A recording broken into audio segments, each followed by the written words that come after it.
नमस्कार, मैं हूं आपके साथ सोनिया। रुक करेंगे देश और प्रदेश की बड़ी खबरों की ओर।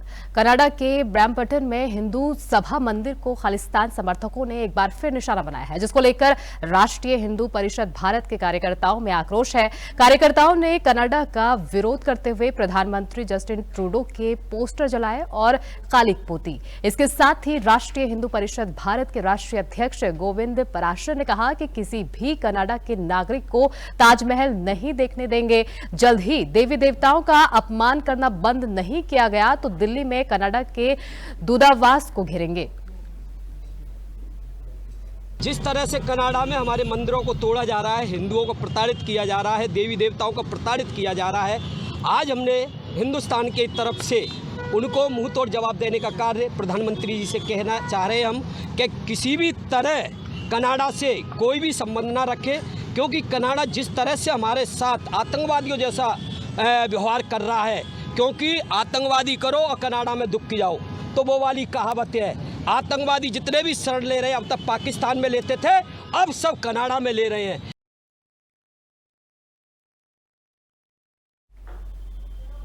उत्तर प्रदेश, केरल और पंजाब में 13 नवंबर को होने वाले उपचुनाव अब 20 नवंबर को होंगे। त्योहारों को देखते हुए चुनाव आयोग ने वोटिंग को एक हफ्ते तक टालने का फैसला किया है। इस फैसले के बाद सपा मुखिया अखिलेश यादव ने बीजेपी पर तंज कसा है। अखिलेश ने एक्स पर लिखा, टालेंगे तो और भी बुरा हारेंगे। पहले मिल्कीपुर का उपचुनाव टाला, अब बाकी सीटों के उपचुनाव की तारीख। बीजेपी इतनी कमजोर कभी नहीं थी। इसके साथ ही उन्होंने लिखा, यूपी में महाबेरोजगारी की वजह से जो लोग पूरे देश में काम रोजगार के लिए जाते हैं, वो दिवाली और छठ की छुट्टी लेकर प्रदेश आए हुए हैं और उपचुनाव में बीजेपी को हराने के लिए वोट डालने वाले थे। जैसे ही बीजेपी को इसकी भनक लगी, उसने उपचुनाव को आगे खिसका दिया, जिससे लोगों की छुट्टी खत्म हो जाए और वो बिना वोट डाले ही वापस चले जाएं। ये बीजेपी की पुरानी चाल है, हारेंगे तो टालेंगे।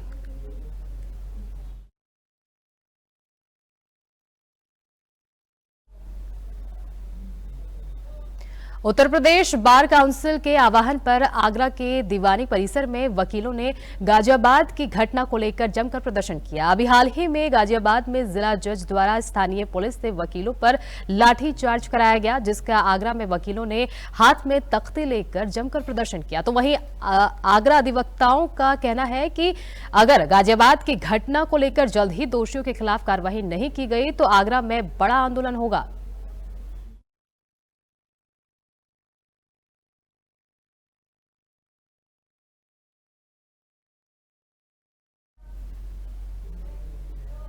खबर कानपुर से है, जहां चमनगंज निवासी अरबाज वहीद के दबंगई का एक वीडियो सोशल मीडिया पर वायरल हो रहा है। जानकारी के मुताबिक प्रधानमंत्री और सीएम योगी ने सभी विधायक और सांसदों को लाल बत्ती लगाने से मना कर दिया है, लेकिन चमनगंज का रहने वाला अरबाज अब भी अपनी गाड़ी में लाल बत्ती लगाकर लोगों पर रौब दिखाता है। वायरल वीडियो में साफ देखा जा सकता है कि अरबाज वहीद गाड़ी में लाल बत्ती लगाकर शहर भर में घूम रहा है, लेकिन प्रशासन की नजर उस पर नहीं पड़ रही है।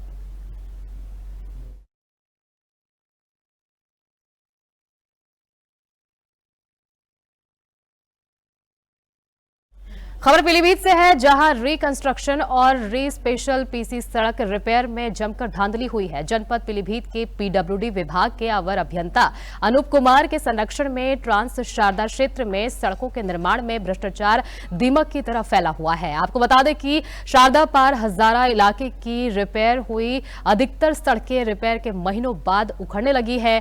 नियमों को दरकिनार कर मानक विहीन कार्य करने का मामला सामने आने के बाद भी पीडब्ल्यूडी के अधिकारी चुप्पी साधे हुए हैं।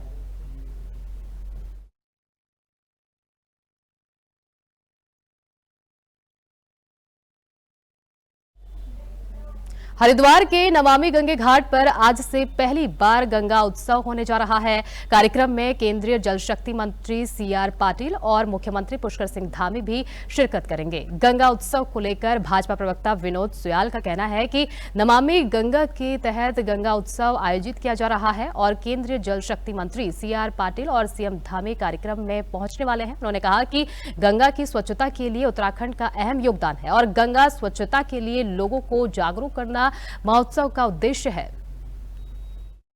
निश्चित रूप से नमामि गंगा के तहत इस कार्यक्रम का आयोजन हो रहा है और इसमें केंद्रीय मंत्री जो हैं वो भाग ले रहे हैं और इसमें माननीय मुख्यमंत्री जी का भी कार्यक्रम है।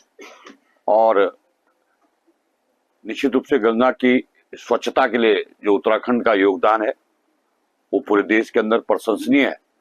इसलिए एक बहुत अच्छा उत्सव हरिद्वार में होने जा रहा है।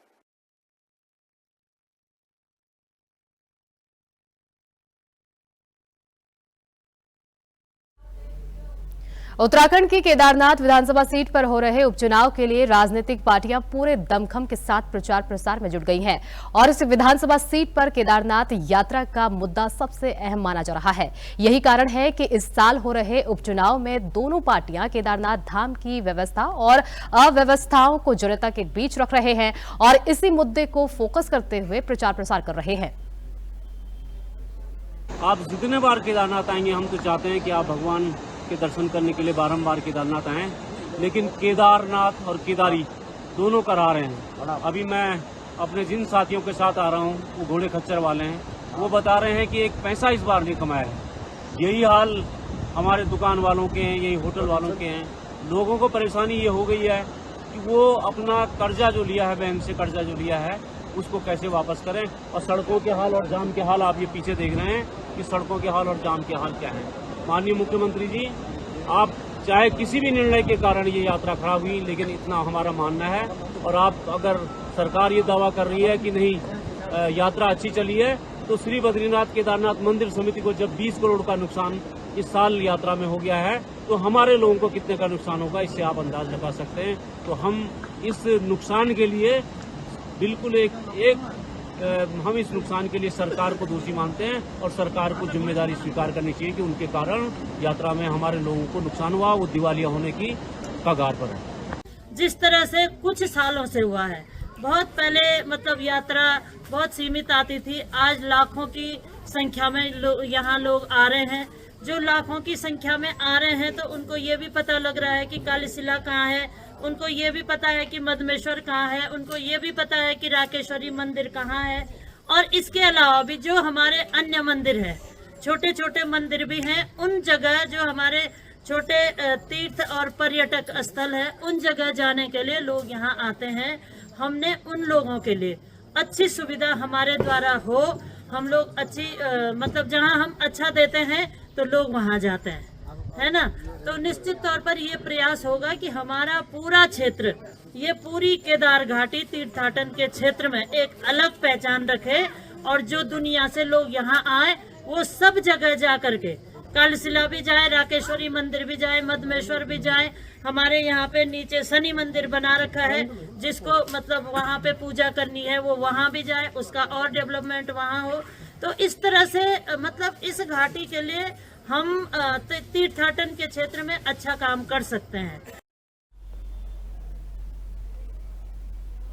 रुड़की में निर्माणाधीन पुल गिरने के बाद कांग्रेस कार्यकर्ताओं ने मुख्यमंत्री और नगर विधायक का पुतला फूंककर नारेबाजी की। उन्होंने मामले में कमीशनखोरी का आरोप लगाया और दोषी अधिकारियों के खिलाफ मुकदमा दर्ज करवाने के साथ विभागीय कार्रवाई करने की मांग की है।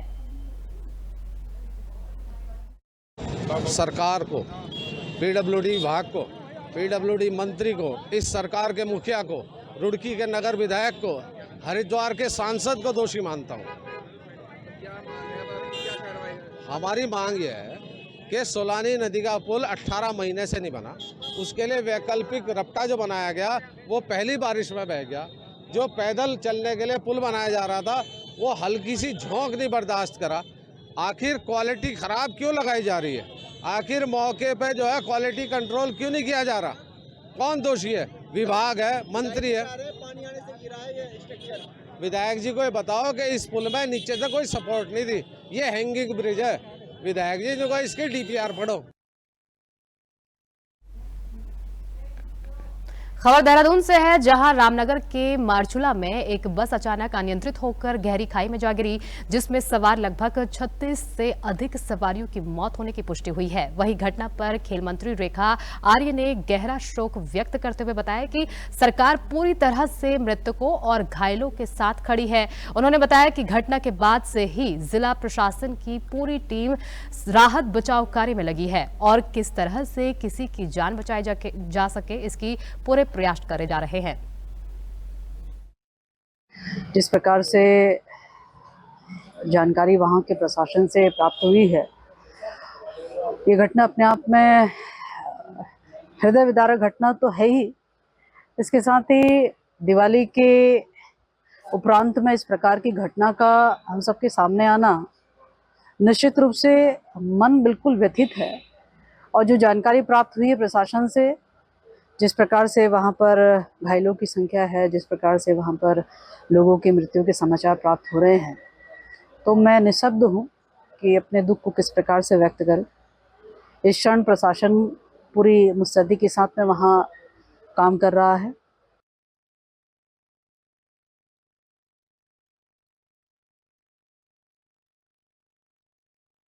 में पुलिस का कोई खौफ नहीं दिखाई दे रहा है, जिसके चलते अपराधी आए दिन आपराधिक घटनाओं को अंजाम दे रहे हैं। और रामपुरा में फायरिंग, तलवारबाजी, चाकूबाजी की घटनाएं तो आम हो गई हैं। ताजा मामला रुद्रपुर के रामपुरा चौकी क्षेत्र का है, जहां एक व्यक्ति महिला के घर में तलवार लेकर पहुंच गया। सूचना पुलिस को दी गई। पुलिस ने मौके पर पहुंचकर युवक को तलवार समेत हिरासत में ले लिया है और पूरे मामले की जांच शुरू कर दी है। तलवार लेकर घर पहुंचने की वीडियो सोशल मीडिया पर वायरल हो रही है। पुलिस ने सूचना के आधार पर जांच शुरू कर दी है। जांच के बाद आगे की कार्रवाई की जाएगी। ये दिनांक 1 नवंबर की घटना है जो कि अभी पुलिस के संज्ञान में आई है। इसमें एक व्यक्ति को हम लोगों ने उसमें जो फुटेज के आधार पे हम लोगों ने उसको अभी पूछताछ के लिए बुलाया है और उसके पास से वो वेपन जो है, जो तलवार जो दिख रही थी फुटेज में, वो भी हम लोगों ने रिकवर की है। अभी बाकी हम लोग अभी इसमें आगे इन्वेस्टिगेशन करेंगे और इसमें जो भी तहरीर आती है और जो भी इसमें फैक्ट्स आते हैं उसके हिसाब से इसमें अग्रिम कार्रवाई हम। कुछ था उनके हाथ में तलवार थी, उसके हाथ में बहुत तेज धागे आते, कंधे निकाल ही दे रहा था, मेरे ऊपर लिपटने की कोशिश कर रहा था। वो घर में घुसने की, बेटी का लड़का है टिंकू, बहुत गंदे निकाली थी, कह रहा था तेरे आदमी को छोड़ूंगा नहीं मैं, कितना बदमाश है ये, वो गंदी बहुत ही ज्यादा, जैसे मैं बता नहीं सकती कैसे कैसे बोल रहा था। और तलवारें ऐसे घुमा रहा था, बुरी तरह लग भी जाती मेरे सिर में, वैसे ही ऑपरेशन है, तुरंत में बेहोशी हो जाती है, मरी जाती। एसएसपी साहब को सूचना भी करी है, पुलिस को दिया? तुरंत ही मैंने ही सूचना करी थी, मैंने बताया था एसएसपी साहब को, सब कुछ बताया सर के लिए। क्या नाम है? फिर रिपोर्ट भी लगाई थी मैंने, एप्लीकेशन। तुरंत पुलिस पहुंची मौके पे। क्या नाम है आपका? पूजा रानी।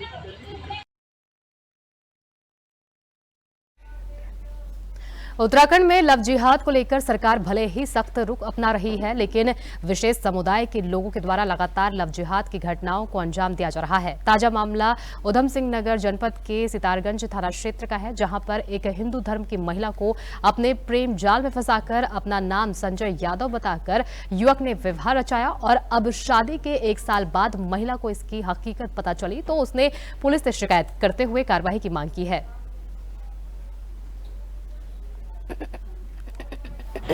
तब मैं हिल गई, फिर भी हिंदू धर्म नहीं छोड़ना चाहती हूँ। फिर भी ये दबाई जा रहे हैं कि मुसलमान बन, हिंदू धर्म से छोड़ के मैं नहीं बनना चाहती। तो इसकी फैमिली वगैरह मेरे को मार तोड़ करते हैं और बहुत तरीके से जुल्म कर रहे हैं, मेरे जान पे खेलने आए। आपसे मुलाकात कहाँ हुई थी इसकी? इसकी मुलाकात शुरू से बताइए, कहाँ से मुलाकात कहाँ हुई? रुद्रपुर में। अच्छा, कैसे मिले थे? ये गाड़ी ड्राइवर है, ड्राइवर और ये बुकिंग वगैरह चलाते थे, तब मेरे से कांटेक्ट हुआ था। तब जाके फिर बातचीत हुई, फिर बंद हो गए थे। फिर ये मेरे से बोला कि मैं आपसे मिलना चाहती हूँ। मैंने कहा किस लिए? कह रहे मुझे कुछ कहना मिल के। तो मैं जब मिली इससे तो इन्होंने मुझे बोल रहे कि मैं प्यार करती हूँ आपसे, मैं शादी करना चाहती हूँ। तो इनने हिंदू धर्म से मुझे हर रीति रिवाज से इसने शादी कर रखे हैं। क्या नाम बताया इसने अपना? संजय यादव। अच्छा, शादी कहाँ पे की थी? ये गुड़गांव की साइड से मैंने शादी कर रखे थे। कहाँ पे की थी शादी? कहाँ पे? मंदिर पे 7 फेरे लिए थे। अच्छा, आपको कब पता चला ये मुस्लिम व्यक्ति, कैसे पता चला आपको? खबर उत्तराखंड से है, जहां प्रदेश भर में नशे की रोकथाम को लेकर पुलिस हर संभव प्रयास कर रही है और लगातार नशे के कारोबारियों के खिलाफ कार्रवाई कर रही है। इसी क्रम में जनपद उधम सिंह नगर के जसपुर में भी पुलिस द्वारा नशे कारोबारियों के खिलाफ लगातार कार्रवाई की जा रही है। तो वहीं आज क्षेत्र के युवाओं ने नशे के खिलाफ एक रैली निकालकर अपना आक्रोश व्यक्त किया है। साथ ही कोतवाल जसपुर के नाम एक ज्ञापन दिया है। मेरा मैसेज यही पहुंचाना है कि कम उम्र के युवा नशे की लत के बहुत आदी हो चुके हैं। मेरे घर के आसपास इतनी बड़ी एक तादाद में नशा होता है कि मैं मानता हूं कि उत्तराखंड के अंदर जितना बड़ा तादाद में मेरे घर के आसपास व्यापारी हैं, पूरे उत्तराखंड में एक जगह इकट्ठे नहीं होंगे जितने कि मेरे घर के आसपास में नशे के व्यापारी। अगर मैं गिनती करवाना चाहूँ तो 10 से 12 परिवार हैं, लेकिन बाहर से भी आकर बेचते हैं तो लगभग 50 से 60 व्यक्ति हो जाते हैं बेचने वाले व्यापारी टाइप के। और वहाँ पर रहने वाले 12 साल तक के बच्चे नवयुवा, उसमें सभी उम्र के हैं, यहाँ तक कि लड़कियाँ भी इसमें का नशा बहुत बड़ी तादाद में करने लगी हैं, जो वहाँ पर लेकर आती हैं। मेरा बस यही कहना है कि जैसे हमने ये अभियान चलाया है, पूरे देश में ये अभियान चलना चाहिए, ताकि हर युवा, बहुत परिवार परेशान है इस नशे की लत से।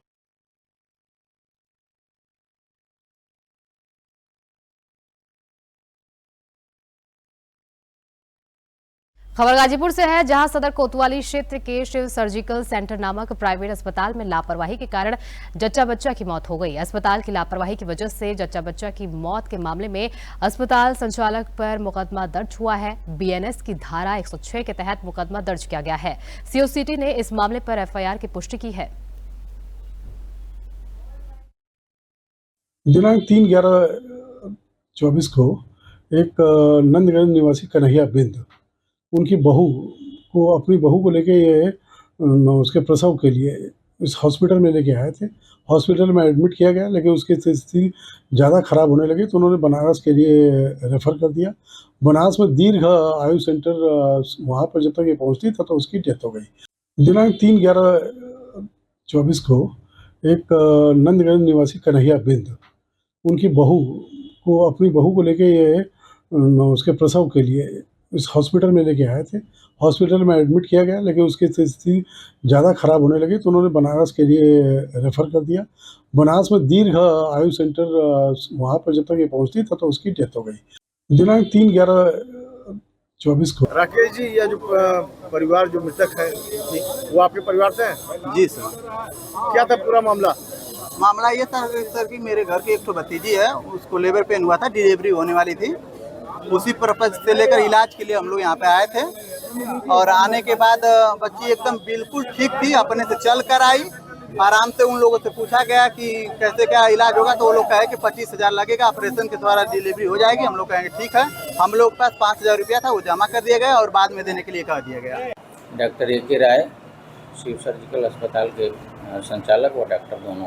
डॉक्टर साहब, ये क्या पूरा मामला था जिसमें जच्चा बच्चा दोनों की मौत हो चुकी है? परिजनों का यह आरोप है साफ कि आप लोगों की लापरवाही जो है जी। असल हुआ यूँ कि शाम 5 बजे ही कहीं आदर्श नगर में ही लोग एडमिट कराए थे पेशेंट को। वहाँ जो भी 2-3 घंटे हुआ, 4-5 बार स्पाइनल का प्रयास हुआ, लगा क्या लगा नहीं लगा ये हम नहीं बता सकते, लेकिन जब हमारे यहाँ पेशेंट आया तो वहाँ 5-6 निशान हमने देखा। पेशेंट बताया और गार्जियन दोनों बताया कि 4-5 बार प्रयास हुआ है। अब उन लोगों का कहना है कि लग नहीं पाया। खबर आगरा से है, जहां देसी पाइप गन चलाते वक्त एक बड़ा हादसा हो गया। इस हादसे में 11 साल के बच्चे का गन चलाने के दौरान हाथ फट गया। गंभीर हालत में बच्चे को अस्पताल में भर्ती किया गया है।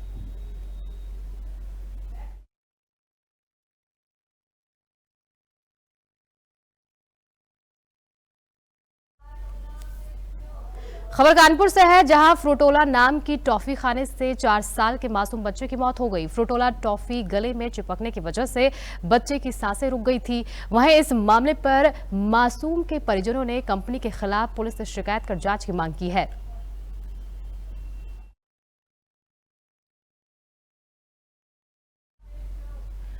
उत्तर प्रदेश के जनपद मुरादाबाद के कुंदरखी थाना क्षेत्र के हरियाणा गांव के जंगल में बने तालाब में मछली पकड़ने के लिए गए किशोर की तालाब में डूबने से मौत हो गई। वहां पर मौजूद उसके कुछ साथियों ने उसे बचाने का प्रयास किया। 2 घंटे चले रेस्क्यू ऑपरेशन के बाद किशोर के शव को तालाब से बाहर निकाला जा सका, जिसके बाद उसके शव को पोस्टमार्टम के लिए भेज दिया है। PRB 0287 पर एक इवेंट प्राप्त हुआ, जिसमें कॉलर द्वारा बताया है कि एक बच्चा जिसकी उम्र 16 से 17 साल है, वो गांव के तालाब में मछली पकड़ते हुए डूब गया है। हम लोग मौके पर आए, यहाँ काफी भीड़ है। थाना पुलिस भी मौके पर मौजूद है, PRB 298 मौके पर मौजूद है और फायर सर्विस भी मौके पर मौजूद है। देश और प्रदेश की बड़ी खबरों में फिलहाल इतना ही। आगे की तमाम खबरों के लिए बने रहिए हमारे साथ। नमस्कार।